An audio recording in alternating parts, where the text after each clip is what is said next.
যে এই যে বিরোধী দলের আন্দোলনের হুঁশিয়ারি কয়েকদিন ধরেই আমরা দেখছি যে মহাসমাবেশ থেকে শুরু করে বিভিন্ন কর্মসূচিতে ঘোষণা দেওয়া হচ্ছে সংসদের সমাধান না হলে সংস্কারের যেসব প্রতিশ্রুতি ছিল জুলাই সনদ বাস্তবায়ন সহ এইসব বাস্তবায়নে আন্দোলনে নামা হবে। বর্তমান প্রেক্ষাপটে বর্তমান বাস্তবতায় এই আন্দোলনের হুঁশিয়ারি কতটা যৌক্তিক?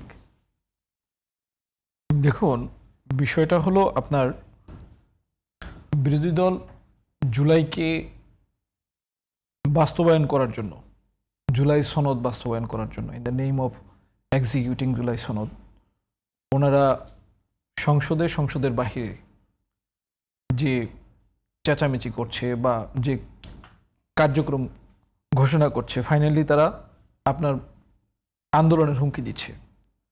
কোশ্চেন হলো যে জুলাই সনদ বাস্তবায়ন কতটুকু করতে হবে সেটা বিএনপি কিন্তু বলে দিয়েছে।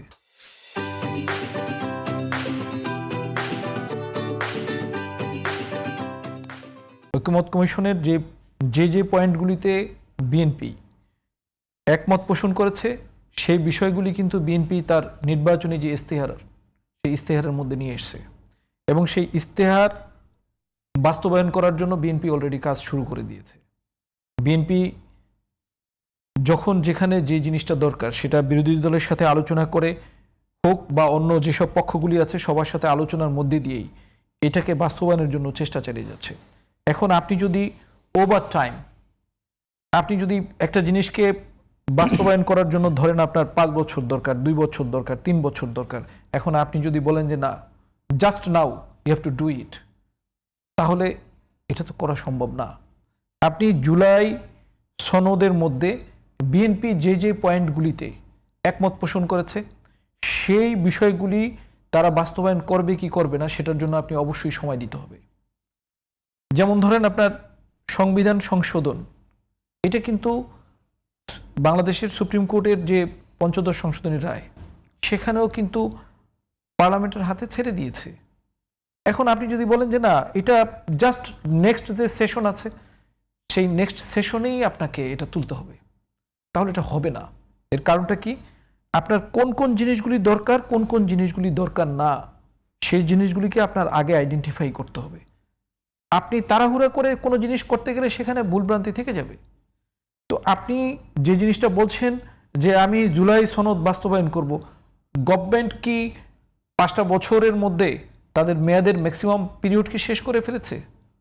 মাত্র 5 মাস চলছে এই গভর্নমেন্টের। এই 5 মাসের মধ্যে তারা কি কি কাজ করেছে আপনি সেই কাজগুলির মূল্যায়ন করেন। এবং এই মূল্যায়ন তো শুধু আপনি অ্যাজ এ বিরোধী দল হিসেবে না, এদেশের সাধারণ জনগণও সেটা মূল্যায়ন করছে। আপনি বিভিন্ন জরিপে দেখবেন বাংলাদেশের প্রাইম মিনিস্টারের যে কার্যক্রম অলরেডি বাই দিস টাইম সে গ্রহণ করেছে, এটা নিয়ে কিন্তু বাংলাদেশের 75 থেকে 80% মানুষ খুশি। তাহলে এটা আপনি সংস্কার বলবেন না? মানুষ কি চায়? মানুষ চায় রাস্তা দিয়ে ভালোভাবে যেতে পারবে। প্রাইম মিনিস্টারের ওই ভিআইপি প্রোটোকলের মধ্যে রাস্তায় দাঁড়িয়ে থাকা, এটা মানুষের মানে ত্যক্ত বিরক্ত ছিল। আজকে মানুষ প্রাইম মিনিস্টারের সাথে পাশাপাশি গাড়িতে যেতে পারছে। আপনি এটাকে সংস্কার বলবেন না? আপনি গণতন্ত্র একটা সময় ছিল না, আওয়ামী লীগ যাকে খুশি তাকেই নির্বাচিত করে নিয়ে আসতে পারত। আজকে সেই জায়গাটায় জনগণ ভোট দিয়ে তাদের পছন্দ মতো প্রতিনিধি নির্বাচন করতে পারছে। আপনি কি সেটাকে সংস্কার বলবেন না? আপনি দেশে যে দুর্নীতি হচ্ছে, রন্ধ্রে রন্ধ্রে দুর্নীতি, সেই দুর্নীতি মূলোৎপাটনের জন্য গভর্নমেন্ট চেষ্টা করে যাচ্ছে, আপনি কি সেটাকে সংস্কার বলবেন না? এখন সংস্কার যদি আপনি রিজিড থাকেন যে পার্টিকুলারলি আমার এই পয়েন্টগুলিকে কাজ করলেই আমি সেটাকে সংস্কার ধরে নিব, আদারওয়াইজ বাকিগুলি সংস্কার না, তাহলে তো বিপদ। আপনি একটা জিনিস চান, তার মানে দেশের আপামর জনসাধারণ চায় কি না সেটা তো বিষয়।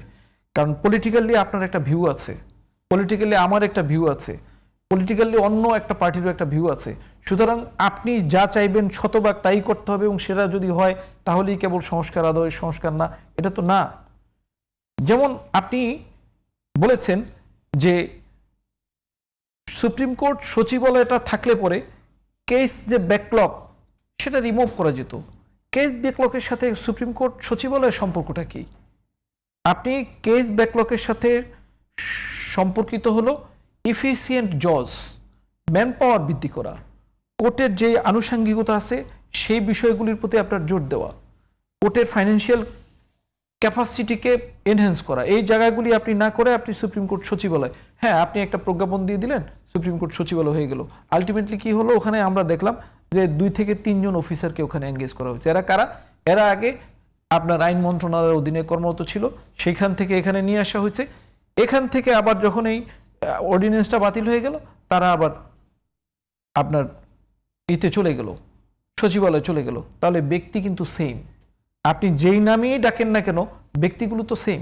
সো আলটিমেট নাম বাদ দিয়ে আপনার ইন্টেনশন থাকতে হবে জনগণের জন্য কাজ করার, দেশের জন্য কাজ করার, জাতির জন্য কাজ করার, সর্বোপরি সকল ধরনের অবিচার অনাচার রিমুভ করার জন্য। তাহলেই আপনার এই যে জুলাই সনদের যে বিষয়টা বলছেন সেটা বাস্তবায়িত হবে।